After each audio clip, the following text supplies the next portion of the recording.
Welcome to this technical guide on the Dyson SV10. We are Kelatos Informatica, specialists in technical repair. We collect your device from your doorstep, carry out a free diagnosis, and send you a quote before any repair. No phone calls, no trips to the shop. We are based at Calle Joaquín María López 26, Madrid. Convenient, transparent and professional. Link in the description. If your Dyson SV10 isn't lasting more than 5 minutes, you're likely facing a battery issue. This can happen due to regular wear and tear or if the battery has simply reached the end of its lifespan. If left unaddressed, you may find yourself unable to clean effectively, leading to frustration and possibly needing a more costly replacement of the entire unit. To resolve this issue, you'll need a few tools: a Phillips screwdriver, a flathead screwdriver, a replacement battery compatible with the Dyson SV10, and a soft cloth to avoid scratches. To begin, ensure your Dyson SV10 is unplugged and completely powered off. Start by using the Phillips screwdriver to remove the screws located on the back of the device. Be gentle as you do this to avoid stripping the screws.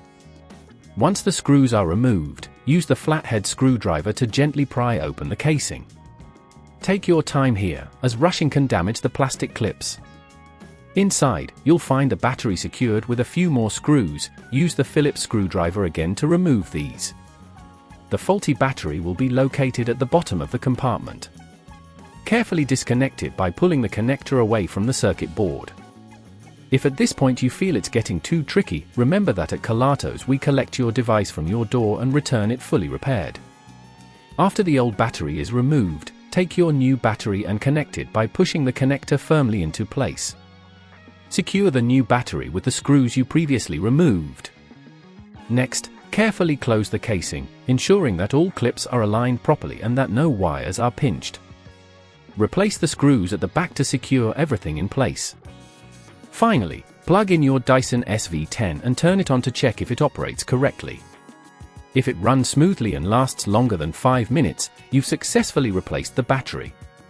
To prevent this issue from occurring again, ensure you regularly clean the dust and debris from the vacuum, as this can put extra strain on the battery. Additionally, avoid leaving the vacuum on the charger for extended periods when not in use. If you'd rather not risk damaging your device, at Kelatos we collect, repair and deliver back to your door anywhere in the UK. Link in the description.